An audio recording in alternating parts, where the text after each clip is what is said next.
Happy Accidents is a science fiction rom-com directed by Brad Anderson, released in the year 2000. Yeah, it stars Marisa Tomei as Ruby Weaver, who's a young woman looking for love, not unusual in rom-coms. We discover at the start of the film that she kind of attracts weirdos and people with problems, and she kind of tries to help them, but it never quite works. She meets Sam Deed, who's played by Vincent D'Onofrio. They meet in the park when they're both on their lunch break. Yeah, they seem to get on and quite like each other's company, and then they part ways, and she thinks about him but doesn't think they're going to see each other again. And then he turns up on her doorstep with her book that she's left at the park, which, he's obviously found out where she lives, which she thinks, that's a bit weird. But, they hang out for a while and get to know each other. Yeah, and then they start to date. And then he reveals that he is from the year 2470 and is a time traveller or a back traveller. Proceeds to tell her all about the way things are in the future, how there's people that are genetically engineered, and people don't really have babies in the traditional way anymore, although some people do. Tells her other things about the future, which of course, so far in the future that kind of hard for her to grasp. But anyway, she initially she's like, oh, he's another nutter. But then, after speaking with her therapist, which, again, is quite a common sort of late 90s, early noughties theme for a film, she decides to just let him live out his fantasy and kind of just join in with it, really, because it's not really doing any harm. Is he a time traveller or not? It's one of those films, a bit like 12 Monkeys, maybe, where obviously we do see the future. Yeah. Is it actually in Bruce Willis's head? Yes, it's quite similar to that, isn't it? And K-Pax as well. K-Pax, yeah, where you're not sure if Kevin Spacey's an alien or not. This film is more a rom-com than a time travel film. Although interesting, I was reading the classic trivia section of IMDb, a science fiction festival called the distributors of the film, and said, could we play your film in our festival? And the distributors were like, had we marketed it as a science fiction film, maybe it would have got more bums on seats. Because I don't think, this film's quite obscure. We actually spoke about Brad Anderson. We did Machinist a few weeks ago. He also did Session 9, which is another film I like around this time too. And he's quite an interesting director. It's definitely more of a rom-com film, although it's got some interesting nods to time travel in there. I'm a huge fan of time travel. Yeah. I'm sure a lot of people out there who watch this channel, a lot of people who love cinema, love the idea of time travel. You all do. We'd like to know what's coming in our future that we're never going to see, and perhaps go back and did Christ actually exist? And many other cooler things to look at, I'm sure. But time travel is one of those weird things that would be so cool to to go back and even not go back and interact, because we all know how that could lead us.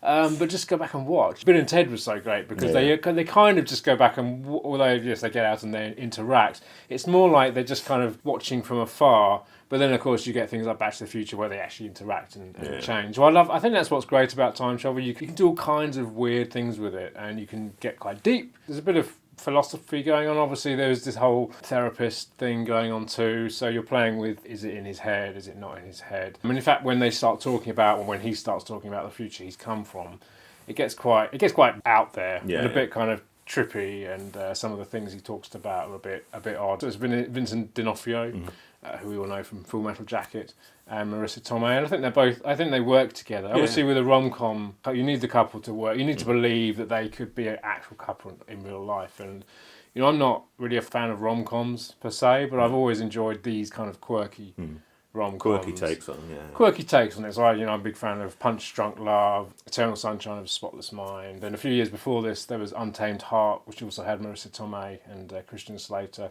Those kind of weird, slightly introverted, or don't really fit in with society. And I've always enjoyed those kind of films, those kind of rom-coms. Well, I think Vincent D'Onofrio plays it really well. He plays it really strange and odd. He has a strange fear of small dogs. He does. He hates tiny dogs. And he has this other thing where he'll sort of space out for a couple of minutes, and you'll sort of see his point of view, or what whether it is really what he's seeing or not, but he sees things happening backwards, and it kind of disorientates him a little bit. They use a lot of kind of photographic imagery in this film. You get lots of stills. Yeah. When she's talking about things, they'll go from actual moving image to still shots and photographs, and drawings are used as well. And I think it's an interesting way of filming. I mean, it does feel like a end of the 90s, early 2000s film. There's a lot of kind of what I'd call talking heads, friends sitting around cafes and apartments talking about Yeah. life. What I say. I mean, I'm thinking of things like Reality Bites.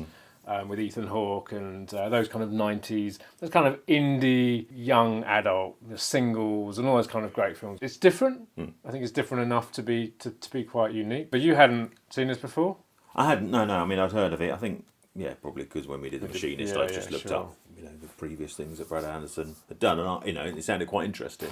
Yeah. Like you, I like a good sort of quirky, sort of indie film, and a bit of time travel thrown in. So that sounds good.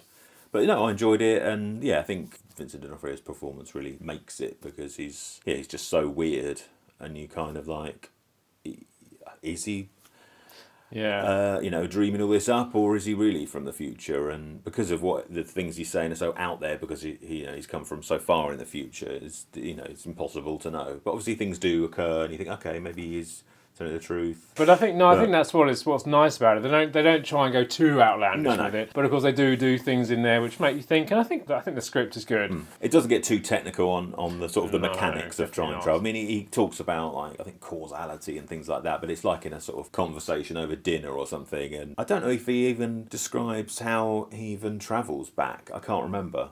They do. There is a moment where he does which is a little bit like Event Horizon. He explains it as being, so time is on a horizontal plane, and then someone worked out that if you twisted it in a loop, and that's what they do in Event Horizon, isn't it? He grabs his a bit of paper and sticks a pencil through it. Poster as a naked woman on the wall. And sticks a pencil through it. It's a great scene. So there's that. So he does kind of explain it. But no, apart from that, it doesn't get really technical or anything. No. Kind of reminded me, actually, this film a little bit around that time. I think it was 98, 99 on the internet. This is before the internet is what it is today. If you wanted to talk to anyone else, you had to use forums or chat rooms. Chat room, things like that. This guy came along and started talking about as though he was from the future. He called himself John Titor or Titor. Titor. It was this big thing. I think on I'm not sure what forum it was. Was it 4chan? Obviously, it was a hoax. I mean, it wasn't. He wasn't actually a time traveler. But he came up with these kind of vague predictions of things that might happen. But he was only from like 2030 or something. So obviously, we're now in 2020. And none of these things came true, so obviously it was a hoax. But I think some of the things he came up with, I think he worked in IT, so he knew about technology, and some of it was, people were like, it's quite interesting. There might be a connection to this film, I don't know, who knows. But it is quite obscure, this film. I've got it on DVD. I got it released by Arrow Films in this country, put it out. But I don't think it's available on Blu-ray, is it? No.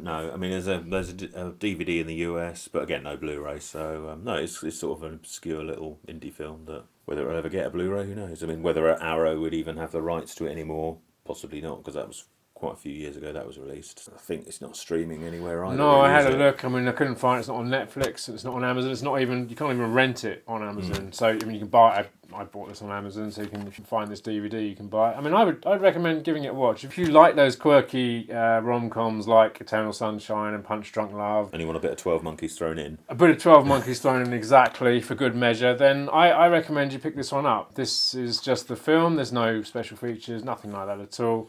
But yeah, I think it's good cast, and Vincent D'Onofrio and Marisa Tomei really sell it, I think. And that was Happy Accidents. And as always, if you enjoyed the video, let us know in the comments below. Hit the subscribe button up there, and don't forget to hit the bell for notifications. There's some other videos to check out over there. And come and join us on Twitter, Facebook, and Instagram. And come back next week for another video.